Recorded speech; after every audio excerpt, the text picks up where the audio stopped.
মুর্শিদাবাদের কলঙ্ক, সীমান্তের স্কুলে আগুন নিয়ে খেলা, জীবন হচ্ছে ধোঁয়া। মুর্শিদাবাদ যে জেলা আজ প্রতি মুহূর্তে শিরোনামে, সেই মুর্শিদাবাদের সীমান্তবর্তী স্কুল সাগরপাড়া হাই স্কুলের একটি করুণ দৃশ্য আপনাদের সামনে আজ তুলে ধরব, যে ছবি দেখলে আপনার মাথা লজ্জায় নত হয়ে যাবে।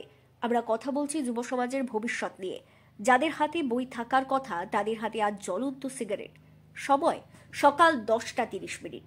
স্কুলের অভ্যন্তরে চলছে পরীক্ষা, আর মাত্র 50 মিটার দূরে একটি চায়ের দোকানে চলছে এক ভয়ঙ্কর আসর। দেখুন সেই দৃশ্য। স্কুলের ইউনিফর্ম পরা নাবালক ছাত্ররা, যাদের কৈশোরের হাসি ঝরে পড়ার কথা, তাদের মুখ ধোঁয়ায় ঢাকা। এক একজনের ঠোঁটে জ্বলছে 2টো করে সিগারেট। এটা কি স্কুলের পরিবেশ? এটা কি শিক্ষার অঙ্গন? আমরা যখন তাদের প্রশ্ন করলাম এমন ভয়ানক নেশার কারণ কি, তাদের উত্তর শুনে স্তম্ভিত হতে হয়। তারা সাফ জানাচ্ছেন, সিগারেট না টানলে নাকি ব্রেন খোলে না। কি ভয়ঙ্কর যুক্তি!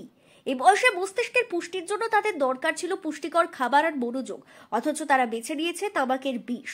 প্রশ্ন ওঠে, কারা তাদের এই মিথ্যে আশ্বাস দিচ্ছে?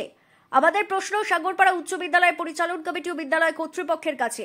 আপনারা কি এই দৃশ্য দেখেন না? একটি স্কুলের গেট থেকে মাত্র 50 মিটার দূরত্বে কিভাবে রমরমিয়ে চলছে এই বিষ বিক্রি? কারা এই ছাত্রদের শৈশবের হত্যাকারী? যে মুর্শিদাবাদ আজ সমাজে নানা ইস্যুতে চর্চার কেন্দ্রবিন্দু, সেখানেই যদি ভবিষ্যতের ভিত্তি এভাবে দুর্বল হতে থাকে, তবে কি হবে এই জেলার? বিদ্যালয় কর্তৃপক্ষ প্রশাসনকে অবিলম্বে ব্যবস্থা নিতে হবে এই সীমান্ত স্কুলগুলিকে নেশার অভিশাপ থেকে বাঁচান। এমনই সব খবর পেতে আমাদের ইউটিউব চ্যানেল গ্রাম বাংলা নিউজ 4 চ্যানেলটিকে এখনই সাবস্ক্রাইব করুন এবং কমেন্ট করে জানান এই ছাত্রদের ভবিষ্যৎ কি হতে পারে। আপনারা দেখছেন গ্রাম বাংলা নিউজ, সবার সাথে সবার পাশে।